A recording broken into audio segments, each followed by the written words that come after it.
Did we know this was coming? No, in fact, it looked like they were clear, and there was some suggestion that maybe Google's business practices would change because they were no longer being investigated by the FTC. But now we look at this new investigation, and an interesting one at that, because this goes back 7 years to when Google first made this big acquisition to acquire a lot of the tools to sort of help. After Google's IPO, there were a bunch of companies that sprung up to sort of help people advertise in Google, not unlike we're seeing with Facebook, the sort of the other pretenders of social media. But we've seen the stock move in Google in 7 years of 135% rise, not for nothing.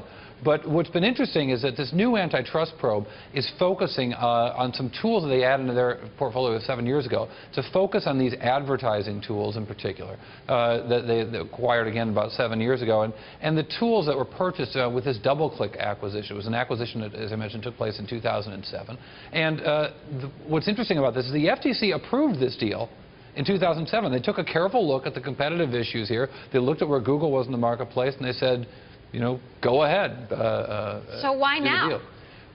Part of it is because Google's just so dominant in search, and because they have that monopoly in search that they could be using it to sell other products around that. Now, the FTC earlier looked at some different things.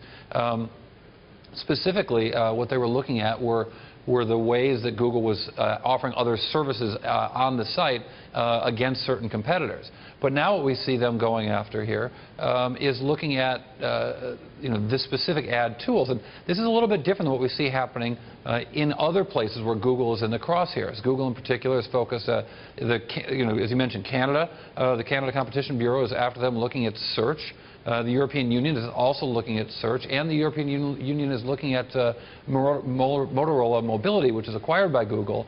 And Motorola Mobility is licensing some patents, and they're concerned about that licensing usage. So what does this have to say about Google's leadership, how Larry Page is leading the company? I mean, he's the one that's been behind, the move towards Google+, for example. Yeah, well, look, Larry's a very interesting guy, obviously one of the founders of the company, and back at the helm, even though we earlier had Eric Schmidt at the helm, and he maybe has a longer memory of what was going on with Microsoft in their antitrust battles. But this has certainly been difficult for them because they want to grow their business using the business they've got with the governments all over the world looking at them so carefully. It makes it harder to do so. All right, Corey Johnson, our editor-at-large. Thank you. There's Larry Page. He's kiteboarding. Kiteboarding. Do you want to know why? I would like to know why. I went kiteboarding last weekend, and I would just miss kiteboarding, so I thought I'd show Larry kiteboarding. And we're going to see a piece.